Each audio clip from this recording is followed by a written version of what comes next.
السلام علیکم ورحمۃ اللہ تعالی وبرکاتہ۔ ہمارا نحو میر کا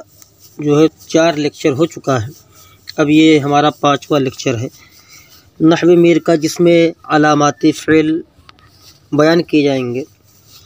تو عبارت اس طریقے سے ہے: وعلامت فعل است کی قد در اولش باشد چون قد ضربا، یا سین باشد چون سیضرب، یا سوفا باشد چون سوفا یضرب، یا حرف جزم بود چون لم یضرب، یا ضمیر مرفوع متصل بدو پیوندد چون ضربتا ضربت ضربتو، یا تائے ساکن چون ضربت، یا امر باشد چون اضرب، یا نہیں باشد چون لا تضرب۔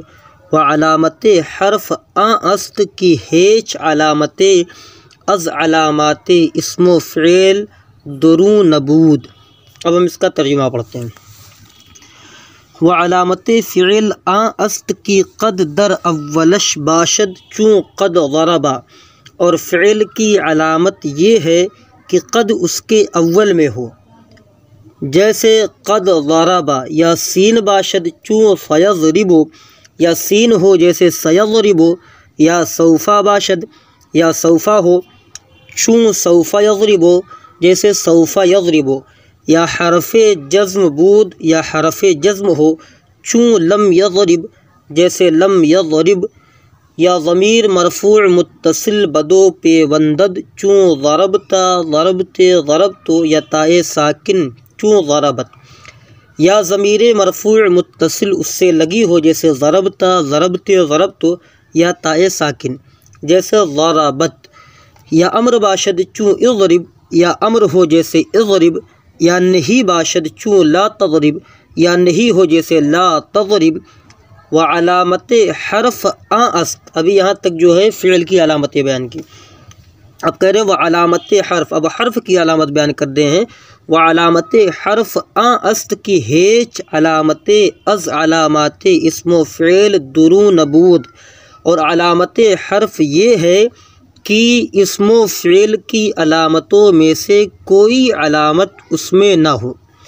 یہاں پر مصنف علیہ الرحمہ نے 8 علامتیں بیان فرمائیں، جن میں سے جو اول 6 بیان کی ہیں وہ لفظی ہیں، ان کو زبان سے پڑھا جا سکتا ہے، اور آخر 2 جو بیان کی، یعنی کسی کلمے کا امر حاضر معروف ہونا اور کسی کلمے کا نہیں ہونا، یہ معنوی ہیں جو زبان سے ملفوظ نہیں ہوتی ہیں۔ اور یہاں پر جو قد کا داخل ہونا انہوں نے کہا، تو قد جب ماضی پر داخل ہوتا تو تحقیق کے لیے ہوتا ہے، اور جب مضارع پر داخل ہوتا ہے تو تقلیل کے لیے ہوتا ہے۔ اور صوفا اور سین، یہ ایک ان میں سے ایک جو ہے استقبال قریب اور دوسرا استقبال بعید پر دلالت کرتا ہے۔ اب جتنی بھی اس میں مثالیں دی گئی ہم ان کی ترکیب پڑھتے ہیں۔ سب سے پہلے مثال دی ہے قد ضربا، جو قد ضربا کی مثال دی ہے، تو اس میں قد برائے تحقیق، ضربا فعل ماضی معروف صیغہ واحد مذکر غائب، اس میں ہوا کہ ضمیر مرفوع متصل پوشیدہ اس کا فاعل، اس کا جو ہے یہ ہو جائے گا فاعل۔ ضربا فعل اپنے فاعل سے مل کر جملہ فعلیہ خبریہ ہوا، ترجمہ ہوگا بے شک زید نے مارا۔ اور دوسری مثال تھی سیضرب، تو اس میں جو سین ہے یہ حرف استقبال ہے قریب کے لیے، یعنی یہ قریب کے لیے، اور جو سوفا یہ استقبال بعید کے لیے ہے۔ سین حرف استقبال قریب، یضرب فعل مضارع معروف صیغہ واحد مذکر غائب، اس میں ہوا کہ ضمیر مرفوع متصل پوشیدہ اس کا فاعل،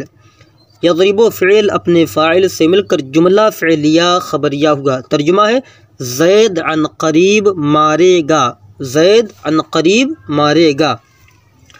اور پھر مثال ہے سوفا یضرب، تو اس میں سوفا یہ حرف ہے برائے استقبال بعید، یضرب فعل مضارع معروف صیغہ واحد مذکر غائب، اس میں ہوا کہ ضمیر مرفوع متصل پوشیدہ اس کا فاعل، فعل اپنے فاعل سے مل کر جملہ فعلیہ خبریہ ہوگا، اس کا ترجمہ زید زمانہ بعید میں مارے گا، زید زمانہ بعید میں مارے گا۔ اور جو انہوں نے پھر کہا ہے جزم کا داخل ہونا، اسے لم یضرب، تو اس میں لم حرف جازم، یضرب فعل مضارع معروف صیغہ واحد مذکر غائب، اس میں ہوا کہ ضمیر مرفوع متصل پوشیدہ اس کا فاعل، لم یضرب فعل اپنے فاعل سے مل کر جملہ فعلیہ خبریہ ہوگا، اس کا ترجمہ ہے زید نے نہیں مارا، زید نے نہیں مارا۔ پھر اس کے بعد ضربتا ضربتے ضربتو، یہ مثال دی، یہ فعل ماضی معروف صیغہ واحد متکلم یا صیغہ واحد مذکر حاضر یا واحد مؤنث حاضر، اس میں تا ضمیر مرفوع متصل بارز اس کا فاعل،